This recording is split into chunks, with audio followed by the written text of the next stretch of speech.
Could we take our seats?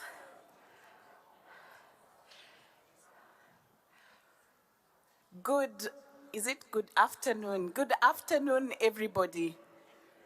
Good afternoon to you all. I can see very broad smiles this afternoon, so really glad to see a full room today. We are going to start right into the session, and this is on nature and biodiversity, and specifically on delivering investments and finance at scale. So ladies and gentlemen, this event is the summit's flagship session on nature and biodiversity, at least according to the concept notes that we saw. It aims to share learnings from multilateral and public development banks. I can see so many of you here, of course. Public development banks, finance actors, conservation leaders, we are going to hear from today, government and policy stakeholders, and also on the ground practitioners on how to realize nature as infrastructure in real economic terms and investments, and how to scale nature finance, both through an enabling environment across the public and private sectors, but also through innovative financing approaches. And ladies and gentlemen, today we have with us an esteemed panel of speakers. We actually have two panels, so the session is going to be divided into two panels. The first panel is going to speak about nature and as infrastructure, and we'll explain that. And the second panel is going to cover the aspect on enabling nature finance. And so just as we start, we need to remind ourselves that nature finance is at the forefront of innovative financial models and indeed has a central role to play in sustainable finance. It has the ability to contribute to addressing both climate and biodiversity crisis while supporting sustainable solutions and opportunities locally, as well as supporting the ever-increasing vulnerable communities. And preserving and conserving nature and biodiversity have been at the center of recent discussions, at least in all the COPs and the G20, and the topic on nature as infrastructure has recently emerged as a key application of nature finance, including for climate goals and for resilience. And so this afternoon, we are going to set the right narrative. We are going to showcase impactful case studies, and we are going to showcase ready-to-scale solutions, not just covering the challenges. And so we will cover these case studies in action, and we'll also speak about the necessary building blocks for strengthening and enabling environment for nature finance, including aspects on natural capital, valuation, data, standards, regulation, innovative financing instruments, the role of MDBs and PDBs to drive global finance flows and economic activities towards the GBF, which is the coming Montreal Global Biodiversity Framework, and many other international biodiversity goals. So ladies and gentlemen, with this introduction, it is my absolute honor to welcome Honorable Dion George, South African Minister of Forestry, Fisheries, and Environment, to give us some opening remarks. Welcome, Honorable Minister.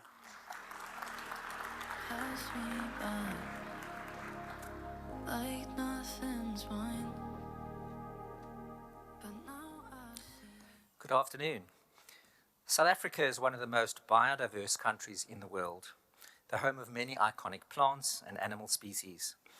These have long been integral to our culture, spirituality, and livelihoods as Africans, and also highly valued across the world. South Africa's biodiversity is not only a national and cultural asset, it is also a source of economic prosperity through the sustainable use of a wide variety of plants and wildlife. Our natural assets attract millions of tourists annually to the Kruger National Park, Kirstenbosch Botanical Gardens, and Isimangaliso Wetland Park, to name only a few. In 2023, South Africa published the White Paper on Conservation and Sustainable Use of South Africa's Biodiversity, a government policy that aims to protect our country's biodiversity. It outlines 4 strategic goals of conservation, sustainable use, equitable sharing of benefits, and inclusivity. We regard this white paper as our own strategy to implement the Kunming-Montreal Global Biodiversity Framework adopted at that convention. Biodiversity and nature and the financial sector are inextricably linked. Safeguarding nature and biodiversity requires a fundamental change in business models and sustainable shifts in financial investment. Much is being done, with the biodiversity sector having established business and biodiversity initiatives with a number of production sectors aimed at enhancing sustainable production. For example, the Biodiversity and Wine Initiative in 2004 produced biodiversity guidelines for the wine industry. South Africa is the world's 8th largest wine producer. There is a massive financial gap when it comes to funding in the biodiversity sector. This gap is both global and local.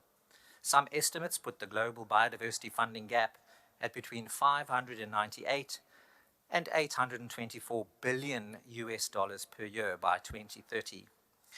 In 2022, the South African government, with the support of the UNDP Biodiversity Finance Initiative, the UNDP BioFin, launched the first biodiversity investment portal to match investors with bankable projects to support the growth of the biodiversity sector in South Africa. Recently, the portal successfully secured its first investments from 2 important biodiversity stewardship sites.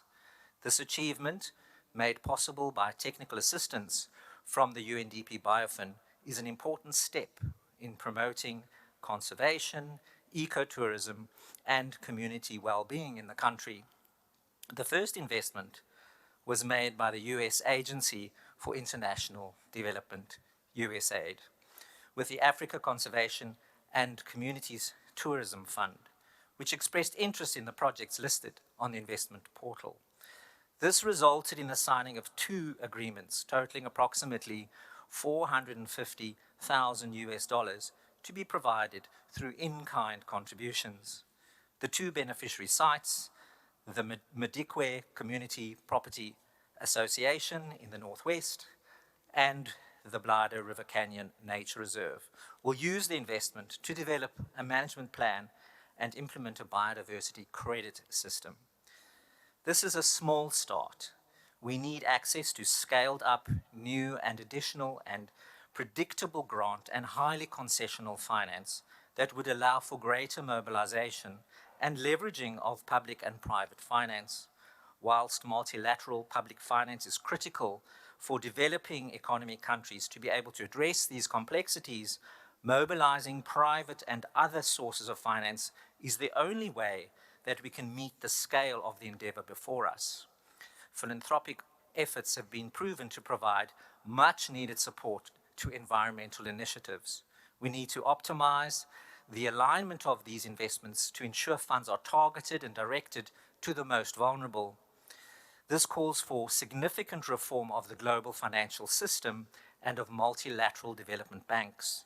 The cost of capital is too high, and mechanisms such as debt for biodiversity swaps, payment for ecosystem services, as well as greater availability of grant financing and concessional loans must be considered in the context of achieving sustainable financing mechanism for developing economy countries. We also need to urgently address the need for liquidity in fiscally constrained countries. We need to put in place measures to ensure that much needed finance does not lead to the increased debt burden on African and other developing economy countries. Credit enhancement approaches are readily available to the private sector, but the urgent reforms are needed in the public sector. The cost of capital impedes the ability of developing economy countries to invest in sustainable investment and technologies. The support of developed economy countries and multilateral development banks in reducing the cost of capital to foster investment in developing economy countries is important. We also need to consider how to include national assets on the national balance sheet. As a primary outcome of the G20 presidency this year, South Africa will explore ways that the G20 can leverage opportunities to increase the scale and flows of climate finance critical for both mitigation and adaptation efforts, and ensure that the required investments reach the most vulnerable members of society. South Africa has identified that there is a pressing need for a new financing model aimed at addressing these complexities. It is envisaged that this model will be multi-layered intervention that will ensure equitable access and shared responsibility among nations. South Africa has experienced increasing incidents of poaching of our natural assets, in particular our pangolin, our rhino, abalone, and plants. We must be able to access more funding to support our rangers at the front line of this fight. We will also be engaging with countries driving demand for the illicit trafficking. If we disrupt the financial flow, we can slow the poaching. Thank you very much.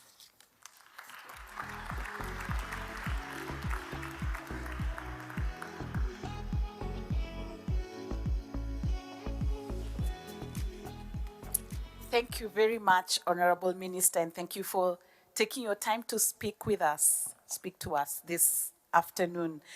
It is now my absolute honor to welcome our second speaker, the CEO of KfW, Mr. Stefan Wintels. Welcome.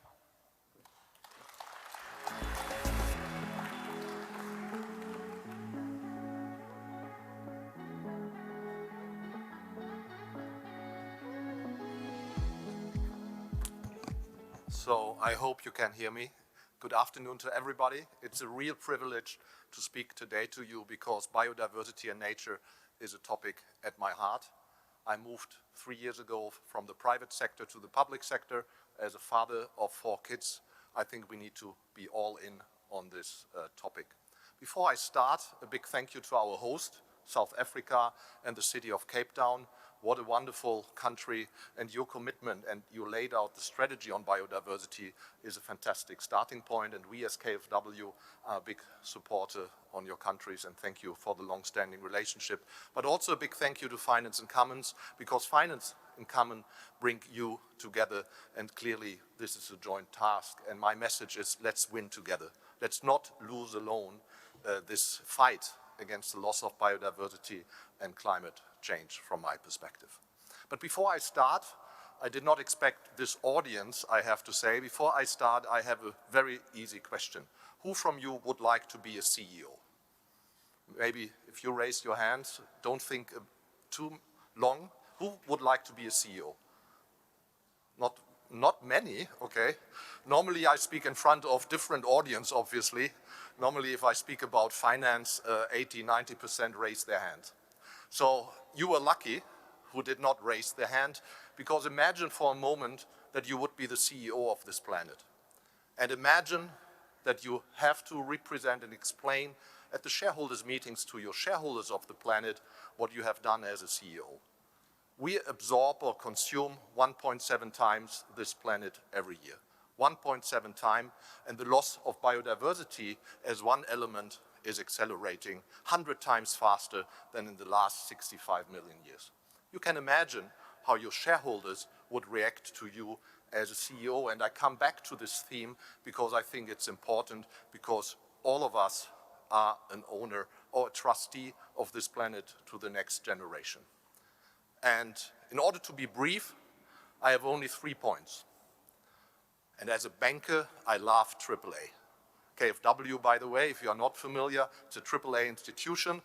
If you consider to invest your savings, we can offer you a AAA asset. But a AAA if we speak about biodiversity from my perspective, it starts with awareness. Unlike the climate change, the awareness on the loss of biodiversity, and I prefer the term nature, the loss of our nature is not well understood. It's understood, however, that it's an enormous connectivity between the biodiversity in the middle, connectivity to climate, connectivity to health, connectivity to social and economic progress, etc. Biodiversity is at the center of your company. So you better take care that you protect the most important asset you have. Secondly, we need to move into action, the second A after awareness. It's time to act and accordingly to achieve our objectives, and I come to it, and I think the panel is a lovely opportunity to do so. And the third A is, of course, alignment. We need stronger alignment in the world where we see polarization, where we see an end of multilateralism, sorry for my English, but the alignment is so important. And alignment stands between awareness and action. Alignment connects both. And that's why it's so important, and I'm glad we all sit together. Come briefly to the first A, awareness. If you, again, the CEO of the planet, according to a recent study, the WEF, 44 trillion is the economic value per year on this planet, the World Economic Forum. And moderately or highly dependent on our nature is 42%. 42%. Let's round it up to 50. So that is real call for action. And the risk of losing biodiversity from a pure economic point of view is that we lose 2% of GDP over time by 2030. 2% of GDP is an enormous amount of economic value, it's an enormous amount of taxpayers' money, etc., and it's an enormous opportunity cost which we have. So therefore, again, you as the CEO, protect your asset. And it's interesting enough, the World Economic Forum did a study, what are the risk factors? What are the risk factors in 2 years and in 10 years?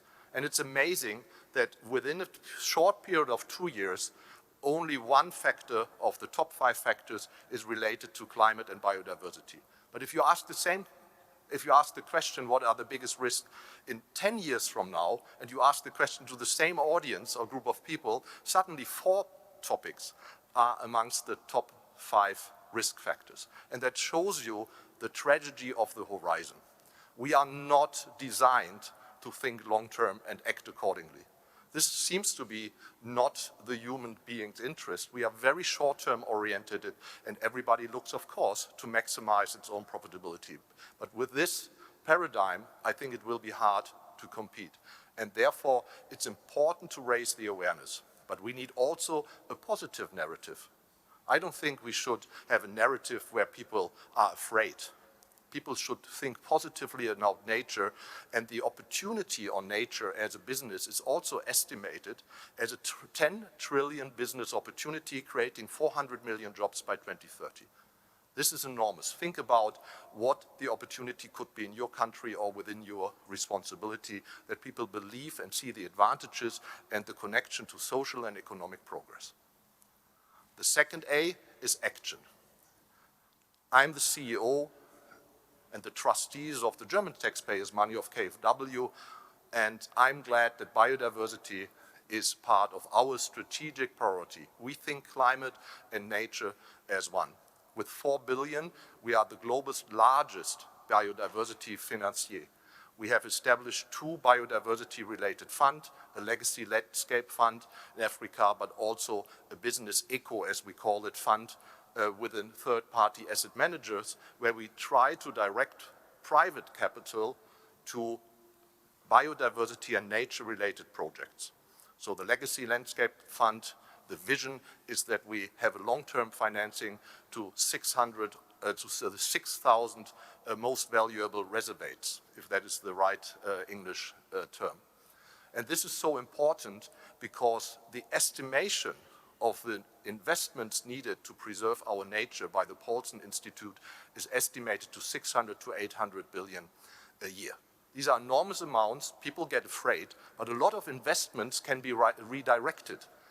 Companies are making everyday investments, so if there is the attitude to make them nature neutral, at least, it would have an enormous impact. But one thing is clear, the public sector by far has not the resources to make these investments, so therefore we need to have an alignment with the private sector, and that's why we spend a lot of time to design financial innovations and products to attract private capital beyond philanthropic capital, which is an asset class which is probably easier to attract. But at the end of the day, we need institutional capital where you put your pension money in. That brings me already to the last point, of course, alignment. I'm very glad that KfW is incredibly aligned on biodiversity. We are a founding member of the IDFC, the International Development Finance Club, of the largest 27 development banks. And we have a biodiversity agenda, and we committed in 2022, 100 trillion by 2027. 100 trillion of biodiversity-related investments, and I'm confident that we will achieve it. And that shows the power of cooperation, collaboration, because it's a global good, and everybody understands that biodiversity does not stop at a national border, but we need a global agenda and global action to tackle them. And I could give you many, many other examples where we are engaged with our partners, whether it's in Europe or at a global stage, whether it's with the multinational banks or with the national banks. So I conclude there. For those who have not listened, the AAA is awareness, action, and alignment. And I very much look forward to the discussion, and thank you very much for the invitation. Thank you.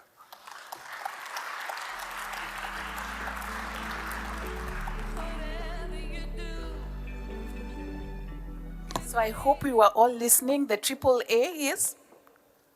AAA? Anybody? Perfect. Thank you very much. Thank you very much. I think I just want us to remind ourselves that, 25% of potential climate solutions are actually nature-based solutions. And therefore, what we are going to speak about today, and even having heard from our esteemed speakers, we do realize that it is actually the way of not just the future, but the way of protecting us even now. And so we are going to have two panels, as I mentioned. We have mixed them up, but I'm sure they'll be on the screen when they turn on their mics. We have Eric Bagloff, Chief Economist. Yes, he's right there, at the Asian Infrastructure Investment Bank. We have Lavinia Barros de Castro, advisor to the Brazilian National Development Bank. We have Julie McCarthy on my left, the CEO of Nature Finance, and we have Pauline just seated right next to her, the executive director of EcoTrust. So I'll go back to my seat and we'll get right onto the first panel. Thank you. Thank you so much, and thank you for inviting us to try to set the stage here for what we mean by nature as infrastructure. So we published last year a report titled Nature as Infrastructure. And what did we have in mind? Well, it's very simple. It's nature. If you start looking at nature as the most important infrastructure we have for sustaining life on Earth, sort of everything kind of falls into place. You have to think about how you manage, how you invest in nature, how you manage nature, how you make nature more resilient. And we have a lot of tools for how to invest in infrastructure, and we can use those tools to make progress on nature investment. I would also like to say it's we think of it as a transformative concept because, at least in our view, this takes us further than sort of nature-based solution. Nature-based solutions are very important, very specific solutions to specific problems. the nature's infrastructure forces us to think in systemic terms and understanding, how the whole ecosystem works together and also how it maybe relates to other ecosystems.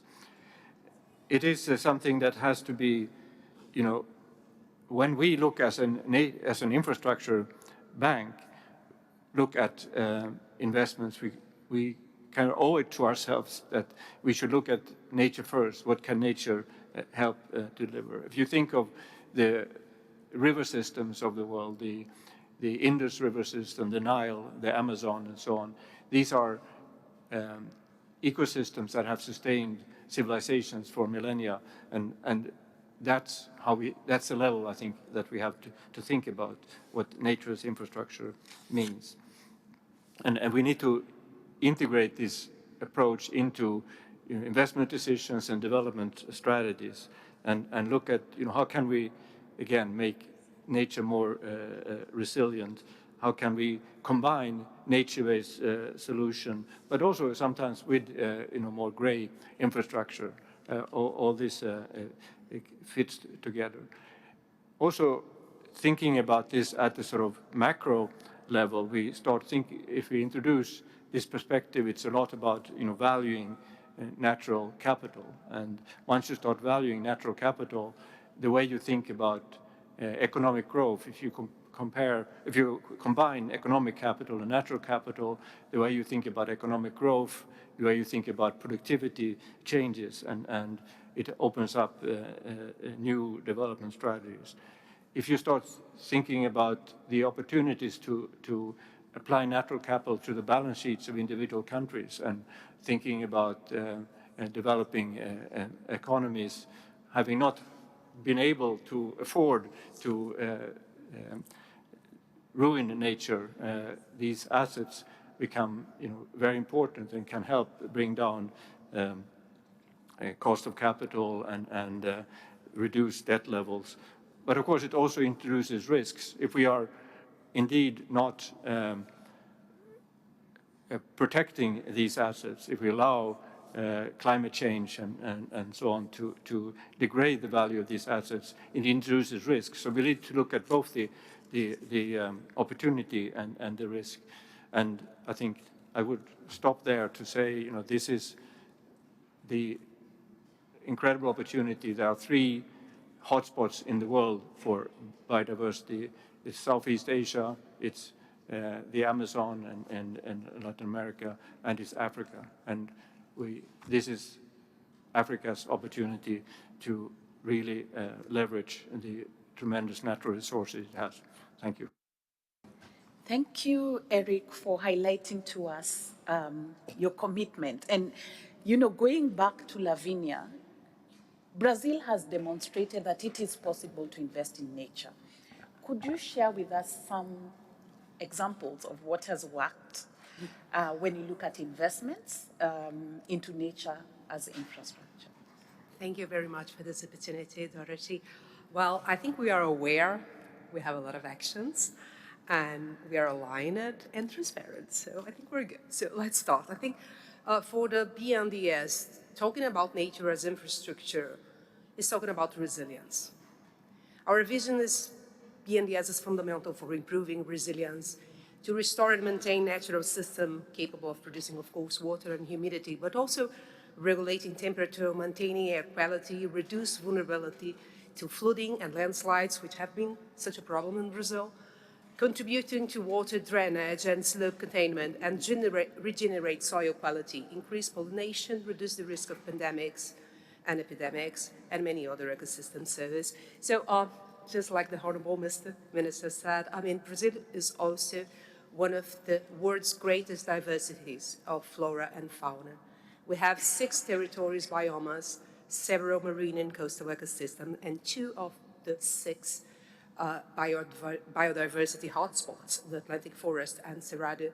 So we have a largest continuous stretch of mangroves, and also a largest reef habitats in the West and South Atlantic, spreading along 3,000 kilometers of its northwest coast. So, but Brazil is a little bit different than many other countries in the sense that most of our carbon emissions come from land use change. 48% comes from deforestation. And the second place is agriculture. So our Brazilian NDCs our target is to reduce emissions from 59% to 67% until 2035, compared to the 2005 levels. And also reforestation of 12 million hectares until 2030, which will cost nothing less than $30 billion. So it's a lot of money. So our strategy is based on 3 pillars.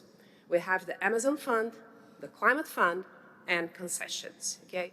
So the Amazon Fund notice, we have now 2 steps. The first step is 450 million to conservation units in 7 states of Brazil, with a lot of social impact as well. And the second step, we use this climate fund that goes from 450 million, could reach 550 million. And the idea is to use this new climate fund as a source of funding. So the old model were donations from countries and multilateral to the Amazon Fund. And now we have the Climate Fund, which is a new source of funding. Bonds we issue, and using the hedge of the National Treasury for exchange rate risk, which is fundamental in this case. So the idea is the recovery of the forest, but also protecting rural producers, productive forests, and so on. Our journey is long, starting in 2009 with the Amazon Fund, and the most recent initiatives we have is the Amazon Restoration Arc in 2023, and the Blue BNDES also in 2023. But we have also some interesting initiatives, like, for example, Living Sertão, which people do not know, but it's a partnership between the BNDES Social Environmental Fund and the UN's EFAD with the GCF. So it covers 9 states in Brazilian Northeast. Investments are to 1.8 billion reais, and we have 1.8 million people involved in this projection. And the idea is to help agrarian reform settlers, traditional communities, indigenous people, quilombola communities, and Parsi communities to have access to knowledge and technology to collect, store, and reuse water to adapt the agricultural production system to droughts and to restore degraded systems. But we also have the Blue BNDES, which is a new initiative. It's based on 3 marks: the Brazilian Marine Spatial Planning, Mangroves of Brazil, call for proposals, and the BNDES Coral, call for proposals in 2024 for projects to conserve and recover shallow coral reefs and coral banks on the Brazilian coast. The third pillar, finally, I'm finishing, is structuring projects. So now we have in our portfolio 9 studies and 24 contracts in perspective. Totally, the expected investment is 14 million reais. So besides that, we are also constructing a platform. So this is our part of the alignment and trying to take the financial institutions to connect with the projects, to connect with the projects, using our money and this facilitating connections based on alignment with government transition plans and climate priorities. So thank you very much. Thank you, Lavinia. And you know, as you speak, aligning it with what Honorable Minister spoke about in terms of nature, not just as an asset, but a source of economic prosperity, comes out really strongly from some of the examples that you have shared. I now want to move on to Julie McCarthy. Julie, you have done some work with the central banks on stress testing. You are a global think tank. And there's also a very interesting report that you're going to speak to us about. But before we get onto that piece, at FSD Africa, we recently concluded a central bank stress testing exercise for 5 African banks. And from that report, we noted that if no nature-positive actions are taken, there's a potential for accumulative net loss of credit losses of up to 21%, up to 2050, if no nature-positive actions are taken. And for possibly one of the first times, we were able to prove the case to central banks using hard facts and hard data. Julie, speak to us about what you're doing and your thoughts around financing nature. Thank you so much, and I can't wait to read that report. Hi, everyone. First of all, I just wanted to appreciate that we have a full house for the only main stage nature session at Finance in Common, which warms my heart. So thank you to everyone for your curiosity and for showing up. The other piece is that, Dorothy, you said that nature-based solutions constitute potentially up to 25% of climate action around Paris commitments. According to UNEP, it's actually 40%. So we can trade sources. So there are three key opportunities that I'd like to highlight in the realm of nature finance and nature's infrastructure, and one of them will be around central banking and financial supervision. But the first that I want to talk a little bit about is the bioeconomy, which nature's infrastructure is a core part of. So from the Biodiversity COP in Cali to here in Cape Town, and most recently at the G20 conversations a few days ago, the bioeconomy is increasingly being recognized as a critical driver of green economic transition, jobs, economic value added, and resilience. Broadly defined, a sustainable bioeconomy is the use of bio-based inputs or natural capital to produce goods and services. And the bioeconomy of today is not just fruit and nuts and biofuels. It covers an extraordinary landscape of nature-based innovation. It was really thrilling to see Brazil's leadership around the bioeconomy during its G20 presidency over the past year, and helping to develop the idea to create a global bioeconomy initiative within the G20 to emerge with a set of high-level principles, and now to try and carry some of those conversations forward into their COP30 leadership. I think overall that G20 global bioeconomy effort has helped insert nature into the broader G20 agenda around green economic transition, which I think is often primarily thought of as about renewable energy transition, and not so much about the role of nature in the bioeconomy, which right now is estimated at around 4 trillion per year, but may grow to up to 30 trillion per year in the years to come. We're extremely excited by South Africa's decision to take up leadership on this bioeconomy working group in a context where the African continent has around 6.3 trillion in natural capital that is not currently on the balance sheet. It's a really exciting opportunity, and there's so much incredible innovation happening in South Africa and on the continent in this sector. Alternative fertilizers and feed from bio-waste, mushroom-based plastic alternatives, pineapple fibers being turned into car doors and textiles, sustainable biofuels, controlled environment agriculture, new techniques in regenerative agriculture. It's a really rich landscape of innovation that has the capacity to scale if we can get the policy, the financing, and the market infrastructure right. Nature's infrastructure, I think, sits right at the heart of this landscape, both in the kinds of nature-based solutions to issues like floods and drought, soil erosion, coastal protection, as well as also the inputs that the bioeconomy is able to provide to support green infrastructure. So think about sustainably produced biocement and biosteel, for example. So I think the AIB has done a wonderful job in making this point that it's a critical moment to start thinking about gray infrastructure as the default and stop and ask what green solutions and opportunities may be there. I think in the context of a world that is rapidly, unfortunately, warming beyond 1.5 degrees, it's going to be increasingly essential that we integrate nature into green economic transition strategies, both as a risk and as an opportunity over the coming years. Which gets to the second area I briefly want to talk about, which is this concept of nature as a shock absorber and its relationship to the ongoing debt crisis in emerging markets and developing economies. So we all know that the debt crisis is bad and getting worse.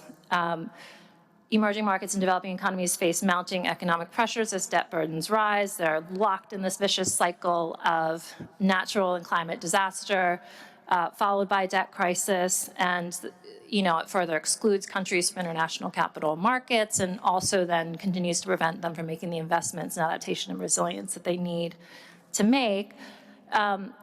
I think in response to all kinds of pressures right now around aid being cut, biases in ratings agency methodologies and debt sustainability analyses, we need new ways of identifying the kind of positive financial transmission channels that investments in adaptation and resilience can have on improved sovereign creditworthiness. Just yesterday, Nature Finance and our Sustainable Sovereign Debt Hub launched a new report called Nature as a Shock Absorber. The report explores how sustainability-linked sovereign financing can offer a path towards aligning public finance management with sustainability goals to unlock investment in nature and support improved sovereign credit ratings and drive climate and equity outcomes. So we introduced this concept of a financial materiality assessment to demonstrate how making adaptation and resilience investments in macro-critical sectors of the economy, in our case study, we looked at deforestation and cocoa in Ghana specifically, can boost the country's sovereign credit rating and their DSA profile through improved economic resilience and productivity. The study shows how Ghana could generate between 93 million and almost 1 billion annually in carbon credits linked to reduced deforestation, providing increased fiscal space to invest domestically in climate resilience and adaptation. And I think the framework provides a roadmap for countries to try and leverage their natural capital for credit enhancement, arguing that nature and specifically investments in adaptation and resilience in some of these economically critical sectors should start to be understood and deployed as a credit positive asset rather than punished as just additional debt taken on in terms of ratings agencies and DSAs. And this gets to the final point that I'll make, which is on central banks, because I think this whole concept of nature as a shock absorber is a kind of clear demonstration of why central banks need to be paying closer attention to nature and climate integrated risks and what kinds of investments are likely to mitigate or exacerbate them. So this past year, Nature Finance did a piece of work with the European Central Bank and the Potsdam Climate Institute, where we created the first ever nature climate integrated risk scenarios.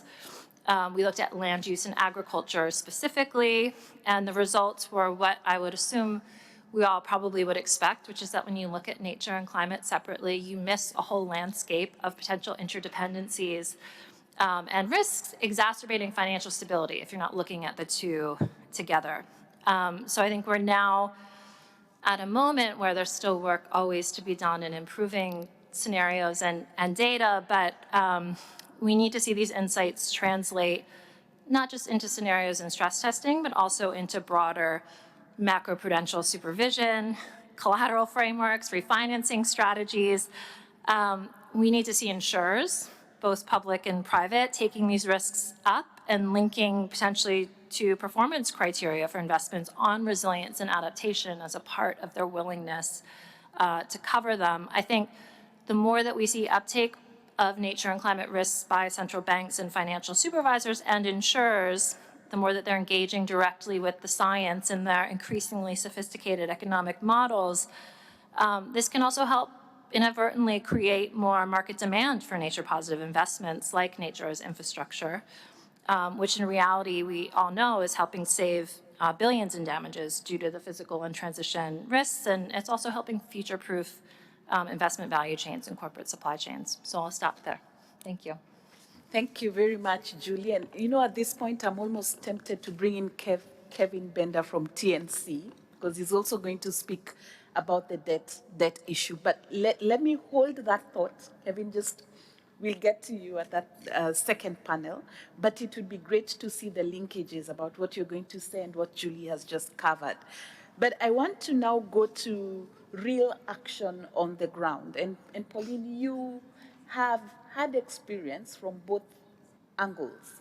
At policy level, sitting on the advisory council of the International Advisory Panel on Biodiversity Credits, but you have also on the ground experience in terms of project development. Please speak to us about market confidence in nature finance.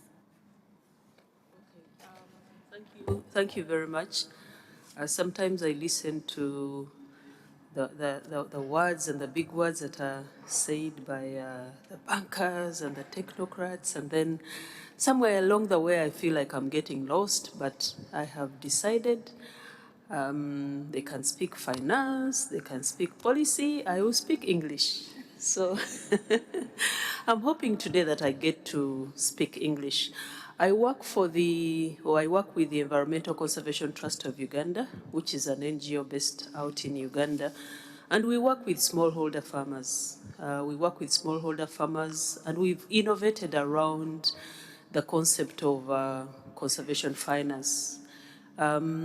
We co-create sustainable financing models, working together with communities. And we mainly draw from the impact dependence relationships between business and nature, but also we work with communities that draw their basic needs of water, food, fiber, building materials, medicinal extracts, and everything from forests, from nature, mostly from forests, even food security from forests. And we create financial flows that normally come from public and private philanthropy. We have innovated around the concept of payment for environmental services. And one of the things that we are experimenting with is biocredits. And basically biocredits is a measure of biodiversity outcome that is evidence-based and is also additional to what would have happened in the absence of the intervention. For example, we are working in a wildlife corridor where we have different forests that have been protected, but over the years it has been fragmented. And there is a lot of escalation on human-wildlife conflict, but there are also other environmental services that have been lost because of the fragmentation. So we've worked with communities that have set aside certain pieces of land to enable that connectivity to come back. And the way we are measuring the biodiversity outcomes is by having a 5-pillar matrix, which gives points for the diversity that is improved, the abundancy of species, the dissimilarity of species on one hand, 3 pillars for species, and 2 pillars accounting for intactness and general habitat health. So together a matrix is created and a baseline is set, and using digital equipment like bioacoustics and camera traps, we are able to measure the increase in biodiversity on all those terms, and then award every 1% increase per hectare becomes a biodiversity credit. And then financial flows are put into the communities on account of that. Now, when we use words like biocredits or words like payment for environmental services, sometimes people think that these are commodities that we are moving from one location to the next, but nothing moves like that. What is happening is that we are monetizing efforts of these stewards of land to invest in building the resilience of nature. That's where whatever that is creating the financial flows are coming. And if very well designed, these kinds of things have potential to draw finances into real action that will build the resilience of these ecosystems. But you see, because it's not something tangible, it's not something that is easily recognizable, we have so many actors that everybody is innovating from so many different ways. It's a business that is still in its infancy, but as part of the International Advisory Panel on Biocredits, which is a panel of experts that was put together by the French government and the UK government to try and create some framework within which these biocredits operate. Now, as part of that panel, I chaired the supply working group. There were 5 working groups. There was one on demand, on supply, on stewards, on stewardship, on governance, and on metrics standards. So I chaired the working group on supply, and we conducted a survey. And that survey, we put it out for like 14 days, but we got responses from 60 participants from 31 different countries in every continent. And everybody seemed to be innovating differently. There are so many standards out there. There are so many digital platforms that one can draw from. So within that experience of the panel, we realized that there is a role for coordinated efforts so that we can come to some kind of coherence on what a high integrity biocredit should look like. So the international panel on, the International Advisory Panel on Biocredits developed principles on what high integrity is. And these principles were launched in Cali at the CBD COP in Cali, and in a really nice book that can be referenced. The 21 principles are accompanied by guidance for the different actors in the market, drawing from those 5 working groups, but also alongside the framework are case studies that exemplify the different principles, drawing from existing projects like ours on how these principles can apply or have been applied in what is happening on the ground. And we feel that the public development banks can pick quite a few lessons out of this framework. They can pick quite a few lessons. First and foremost, they could try and adopt the principles and probably integrate them into their own guidance.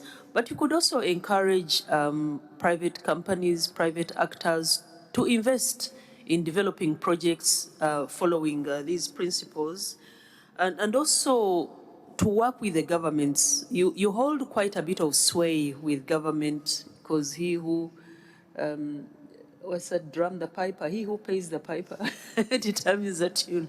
So you hold quite a bit of sway with the governments. You could also act by working with governments to create enabling legislation and policies for not just for the compliance markets, but also for the voluntary markets. When we were creating the principles, we had in mind that they are applicable to both circumstances, compliance circumstances as well as voluntary circumstances. And all the feedback that we got from the 60 respondents from the 31 countries, topmost on the agenda was access to finance at all the different stages, not just for the buyers that will pay for the biocredits, but also in financing for investment in the actual development of the biocredits, and of course market alignment, as well as things like technical requirements, and most importantly, the ability to benefit the stewards of nature. Thank you very much.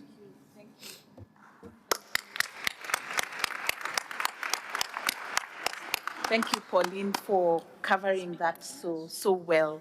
I can see we are running out of time and there's an event immediately after ours, but I really want to give the second panel an opportunity to speak about enabling nature finance. So if you could just move the screen to the next panel. And here we have Alicia Montalvo, Candice Dot, Cyrene Madure, and Kevin Bender. And we, just as a background again, around close to $7 trillion is invested globally each year in activities that have a direct negative impact on nature from both public and private sector sources. And this is quite a big sum when you look at the percentage of global GDP. And so we will start with you, Alicia, Head of Climate and Biodiversity Department from the Climate Action and Positivity Biodiversity. Please speak to us about, biodiversity credits and any regional financing mechanisms in Latin America. And, if you could cover the positive piece that we all need to hear about, we'd be very glad. Thank you. Thank you very much. And first of all, I would like to celebrate also, as Julia said, that we have this session devoted to nature and biodiversity among so many sessions on climate. And perhaps we should take into account that until very recently, biodiversity was only considered as a solution to the climate change sometimes. But recently we have seen that biodiversity is receiving more attention these days. As you know, there is the COP of Cali is finishing in Rome, and I think that now so much progress is taking place, unfortunately. Hopefully, in the coming days, we will see some progress on the financial mechanisms. I come from a bank, the Development Bank of Latin America and the Caribbean, representing 23 countries of the region, and this means more than 60% of the global biodiversity. And 4 of the most biodiverse countries are in the region. So we consider that biodiversity should be considered as an asset, as has been expressed by many. We need to analyze the economic value of biodiversity, not only as a solution of climate change, but also as a source of resources for people, for the quality of living of people. We are talking about agriculture, fisheries, protection against climate change, ecotourism. So there are so many ecosystem services that are not usually taken into account when we talk about public investment. So our role as a development bank is to support countries in giving value to these resources with technical cooperation instruments, but also with credits. And I have to confess that it's very difficult to find projects related to that. And it's very difficult to find finance ministers that really recognize the economic value of these assets. So this is our challenge. What we are doing now in CAF is working in an ecosystem approach. We work with countries, but we work with ecosystems. We have divided the region in 14 strategic ecosystems. Of course, one of them is the Amazonia, but we try to work from a multi-country point of view because we consider that this is the only way that we can really provide value to these ecosystem services. So we have identified also what specific projects should be developed to protect these ecosystems. We are talking about restoration, agroforestry, regenerative agriculture, ecotourism. And so for every single ecosystem, we have identified a number of the most efficient solutions. And we want to really give this menu of solutions to the different countries involved in the ecosystems. What we have done then is to create one program of $300 million to develop projects in these ecosystems. We are looking for partners. We are not a AAA institution. Well, we are a AAA institution in the sense that you have explained, but not from a financial point of view. So we are looking for partners. We are a AA- institution. So this is important because we need to really make possible that our credits are attractive enough for the countries. So we are providing good, lower interest rates for these credits, but we are looking for partners, seriously speaking. So I would be glad to really work with other institutions. And also, we are trying to innovate with biodiversity credits. Thank you very much, Pauline, for explaining your experience. We have now one pilot project in Chile, in the Patagonia, Chilean Patagonia, with blue biodiversity credits. It's really very difficult, but I think we need to try to create value out of these ecosystems. So what we are trying to do is not, of course, to give value to the biodiversity, but to the ecosystem services coming from this biodiversity. We hope that this will be a successful experience, that we can create resources that could go to this ecosystem, but also we are working in the Amazon, in the high mountains ecosystems, in the Mata Atlantica. So we think that it's important that we learn about these projects and that we are able to work with institutions with common principles to really understand what is the sense of these biodiversity credits. Also, I would like to mention very briefly one program, one innovative program we have, which is we are working with Audubon and BirdLife International, and we have identified the American flyways, the birds, as an indicator of those ecosystems that are in danger. So by using the birds as indicators, we can identify where we have to really work. Particularly, for instance, now we are working in Chile, in the wetlands in Chile, in Colombia, in Panama. So we think that we need to really develop new instruments and trying to identify those solutions that are not only developed to solve the climate change problems, but also to solve the lives of the people depending on the ecosystem services. And I think that this new approach is something that we really should go further with that. So thank you very much for the opportunity of speaking here. Thank you. Thank you, Alicia. You know, as you speak and as you say you're looking for partners, it reminds me of Mr. Stefan's, comment on us working and winning together other than losing alone. So very good thoughts that you have shared. Candice, we work very closely at FSD with Candice. She's the head of global engagement at TNFD. Please speak to us about the role of disclosure frameworks, as well as the huge amount of work you're doing on data. Candice? Yeah, press it.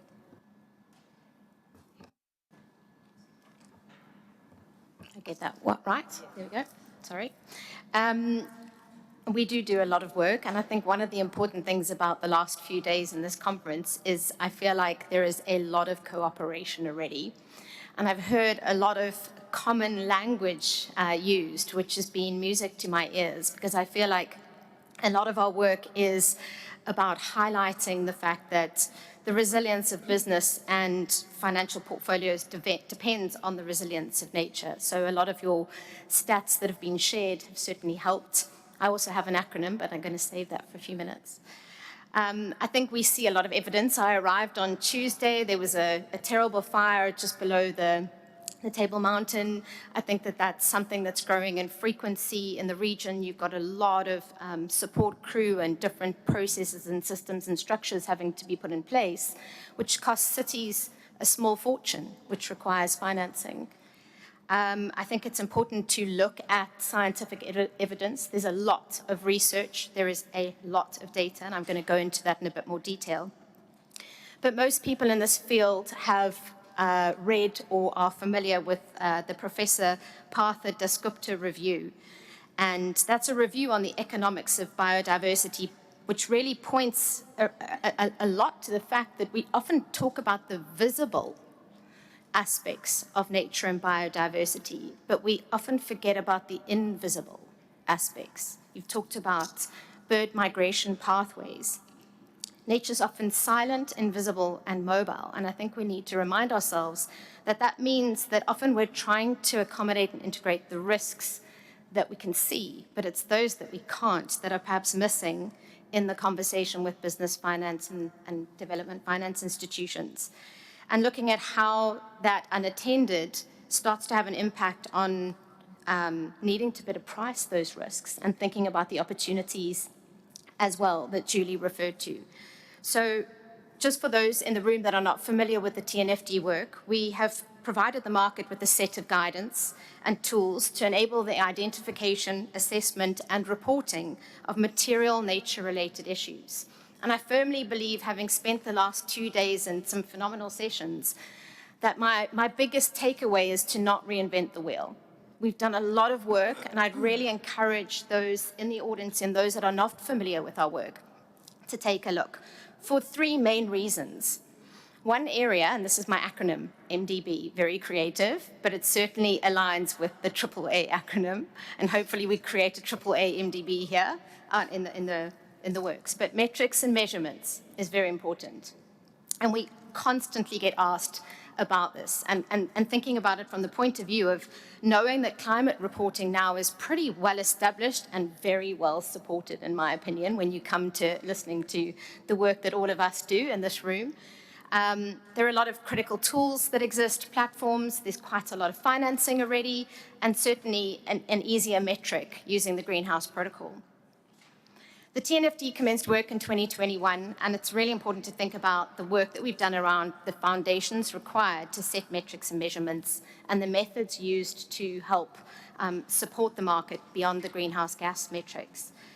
3 years of work, lots of scientific partners involved, and really getting to a point where I just want to highlight, we've got 14 global indicators. Not many people know that we've integrated into our disclosure. These sit alongside existing climate reporting metrics. So just to be clear, this is not a separate discussion. This is integrated with climate discussion. And we're integrating those metrics. 9 of the 14 core indicators include dependencies and impacts on nature. 5 of the 14 indicators relate to risks and opportunities to the organization. So I encourage everyone to look at those because I think it will help with consistency, comparability, and reporting in areas that it seems there's a dire need to start looking at if you're going to start financing and looking at the financing opportunities. Building trust, accuracy, and credibility is critical, and one can't do that without the data. There is a misnomer that there is not a lot of data. My very first panel yesterday morning, I listened to Julie from Leapfrog, and in fact, she was highlighting just how much data they sit on. And it's really about trying to understand what data needs are of different partners, and especially when there are many organizations co-partnering and having different mechanisms and different models, to your point, Pauline, different languages in a way. I think access to high quality, timely, decision-useful data is critical. And I just want to call out the fact that the TNFD is working on an initiative that's aligned to our work in a roadmap paper called the Nature Data Public Facility, NDPF for short. It's a platform to help support and provide open access to data, specifically focusing on the state of nature and the world and around the world for market participants to use. And I think it will help with some of the challenges linked to unstructured data, incomplete data sets, sometimes, importantly, the requirements needed to be able to audit and assure that data for credibility. So lots going into the timeliness of data, frequency, costs, quality. And then the last point's very close to my heart, the B, building. I call it capacity building. And for me, capacity building is the piece of work that for the last year we've been heavily vested in. We've created a number of tools. Please do go and look at our website. The tools here are designed to help trainers and individuals, so everyone in the room should be able to use those tools. Please upskill, familiarize yourselves, and help use those to further create a common understanding and shared language. So just to be clear, I think the data's there. We're working on upskilling. There are a number of metrics. Don't reinvent the wheel or the world. Thanks, Dorothy. Okay. Thank you, Candice. Now, I really, there's nothing worse than being a moderator with such an esteemed panel with so much to share. And I'm told at 5:15 they'll play music to chase us out. So I really feel bad that we won't have time for questions. But I want to reserve the next 10 minutes or so for Serene. At least we have science in the room. And Kevin, if you could just share your thoughts. I'll just let you go, Serene, and then Kevin, please just jump right in so that we close.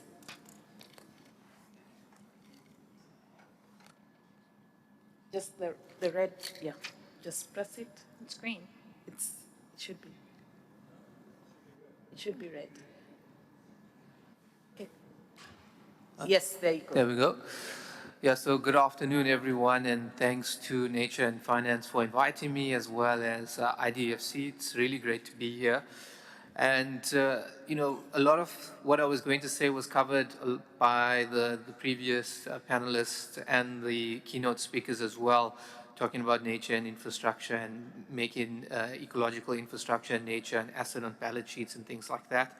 I want to take a step back for a moment because we're at a Finance in Common Summit and WWF is here talking about finance, because usually when I introduce myself, people associate WWF with pandas and rhinos and pangolins and sometimes wrestling, but I'm not a wrestler. You can see. WWF has been working in sustainable finance for over a decade, and in that time we've been doing research, capacity building, policy and advocacy. We've been engaging banks, both commercial, private banks, and large-scale multi-development banks and local public development banks. And it's been a tough journey. When we started this, we were telling people, where are you investing your pension fund? Are you investing in fossil fuels? And then, people were starting to wake up to that. There wasn't any solutions for them at that point, but now there are. There's lots of places where you can put your pension fund money in something that's more sustainable. And when we started this journey, we were also making a lot of noise about harmful subsidies that's going to fossil fuels.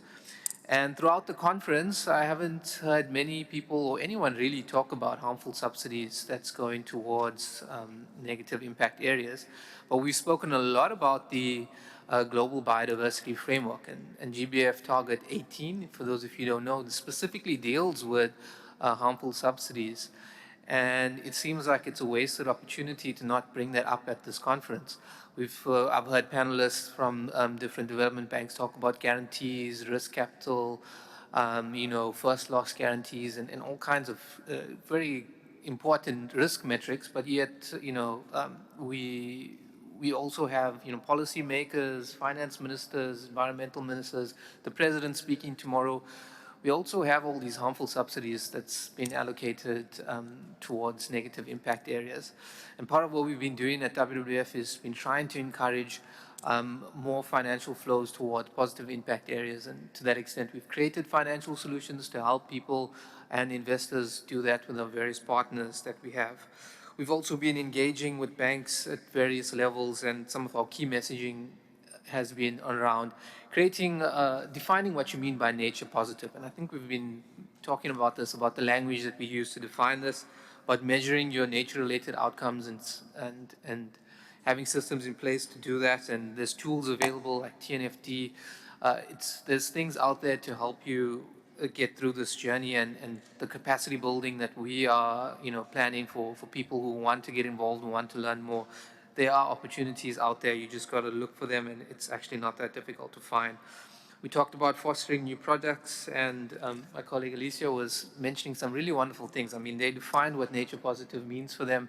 They've talked about new products that they've got, and they've made commitments to actually allocate funding towards that. And I think another point I want to mention is around collaboration. You can't do this alone. You've got to work with different partners, whether people on the ground, with NGOs, policymakers, whoever. The stakeholders that you've got to engage with is more than just bankers. And part of my job at WWF is to bridge that wall between the finance, the bankers, the asset managers, the insurers, and the conservationists, the NGOs, the people on the ground. Couple other things I want to mention around nature transition pathways. There's tools out there. It's one of the TNFD also recommendations around planning for how you're going to transition your book, your balance sheet from where it is to now to where it needs to be to become nature positive. The audience for today is, for this conference actually has been, development banks, public development banks, multilateral development banks, international finance institutions, which I think is perfect for this conversation around nature and finance and scaling nature finance, because MDB finance is typically long-term, which is what we need for investments in nature. It's typically for the public benefit, and it's always a little bit difficult with the nature conservation conversation about how you, extract that benefit and ring fence it so you can pay off your debt. But nature finance is for the public benefit and therefore in the interests of MDBs and other development finance institutions. And it's often structured to encourage the finance sector or to encourage the private sector to invest alongside. And I think that's one thing we also try to encourage is more investments from the private sector into nature and climate. Just lastly, to mention a few things that the public equity markets is over 76 trillion in value, public debt over 42 trillion in value, private debt over 91 trillion in value. I mean, just can you, how many people even know how many zeros are in a trillion? You know, it's such a huge number and there's so much money out there. And what we're trying to do is encourage money to shift from where they are now towards nature positive. It's great to hear Stefan from KfW talk about 100 trillion commitment from IDFC. I mean, that's huge and that's what we want to see. And that's going to catalyze even more money from the private sector markets into nature conservation.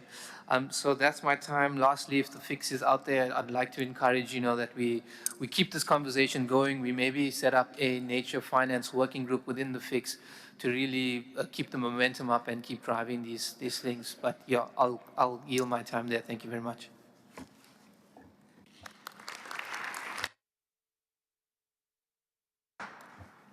Okay, thanks. I'll just jump in here, and I see the big countdown clock is kicked in while you were talking, so you handled the pressure nicely, which reads 9:24. So I'll try to keep mine as fast as possible. I'm Kevin Bender. I'm the Director of Greening Sovereign Debt at the Nature Conservancy. I was the financial transaction deal lead on our Belize debt swap, the commercial debt swap, and as well as the Gabon debt swap. And now I'm working to actually scale the product and address some of the problems that are impeding its growth. So I'll talk about that today. For those of you who aren't familiar, these are swaps where countries buy back their euro bonds in the market. Usually these are high interest rate bonds that are often available in the market at a deep discount or a discount. So the governments create a lot of savings when they buy it back, and then we lend them the money to buy this back with cheaper debt. And we have cheaper debt because we get either guarantee or political risk insurance on our loan to them, our SPV loan to them, and then we issue bonds in the market, which are, when we do it, AA rated or even AAA rated, depending on the structure. So then that savings it creates significant savings, which comes over a long period of time, because we usually offer these loans at 15 to 20 years. Well, 19 has been the longest.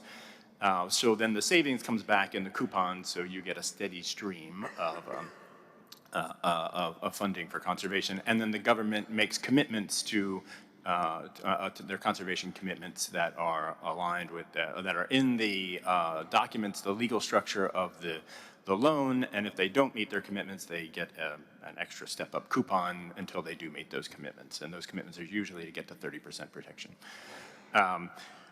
The highlight of that is that these do provide funding for conservation for countries without any increase in their debt, and usually a decrease in debt at times, and a decrease in debt service, even with the payments coming into conservation. So next to grants, they are probably the best solution. They do. The Nature Conservancy has done, depending on how you count on it, 5 or 6 of these deals, but there have been 2 or 3 of them other in the market that we have not done. So they are catching on, and I can say every single one of those deals has had, an evolution to it, where another piece has been added and another problem has been fixed. So I wouldn't say we're there yet, but we're a lot better than where we were in the beginning, and it is growing rather rapidly. The limitation on it is these do take a lot of credit enhancement. So our last transaction that we did was in Ecuador, and that was a $1 billion loan to Ecuador, where they went out and bought $1.5 billion of debt. So it got significant savings on that, but that took $1 billion of credit enhancement to make that deal work.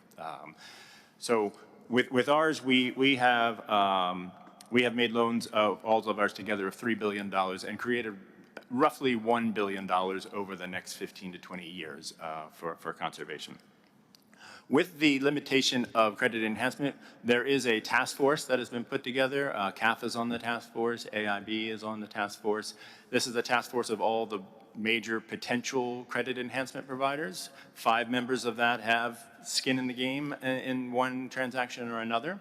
And there's some room for others on the task force.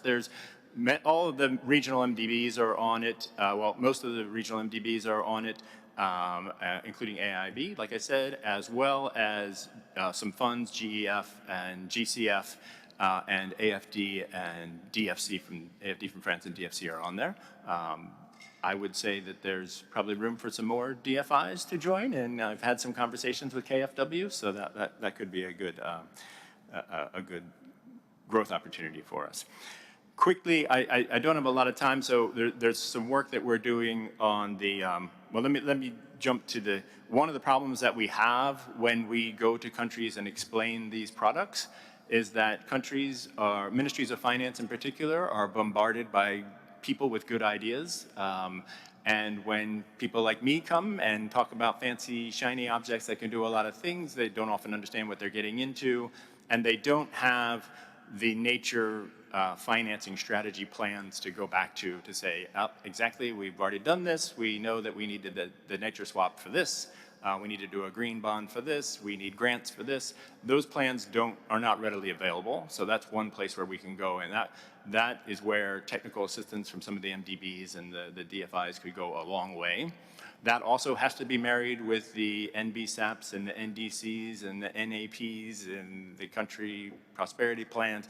It's a little overwhelming for me, and I'm pretty good at planning and finance. But I think that's where we need to put our efforts right now, is to get these plans sorted. And there was a very good conference at the beginning of the week with the country platforms, which we covered a lot of that. So I was asked, how do we scale this? Like I said, we created that task force because we think the credit enhancement is the biggest hurdle holding us back. We do think that task force is not only to get all of the potential providers to understand what to do to join it. I've had meetings with African Development Bank and a few others here today on that, but it's also to make the structures more efficient. So quickly, if you look at it, if we do the DFC political risk insurance structure, I don't want to get too technical, but if we do those structures versus a guarantee from like the Inter-American Development Bank, we come up with AA paper, which is very complicated, versus AAA paper, which is pretty straightforward and digestible by the market. That, I could say with a few data points we have, is roughly 100 basis points more expensive to do the more complicated process. We are now doing billion-dollar deals, and I think we could comfortably go out 20 years on that.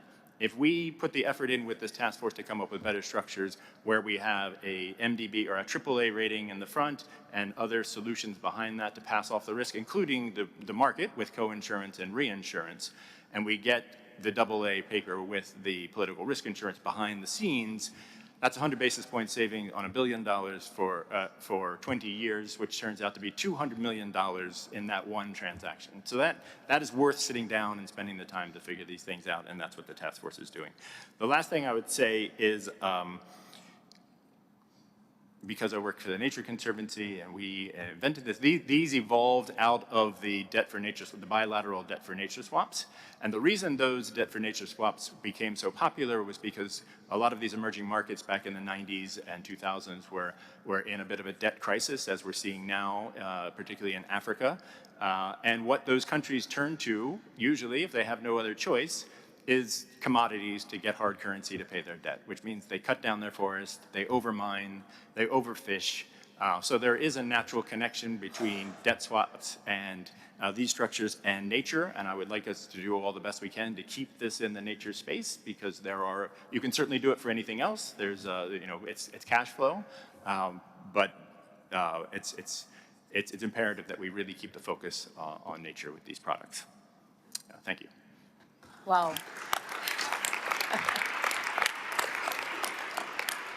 Kevin, you've done very well under pressure. I struggle to speak with a timer in front of me, so you've done very well.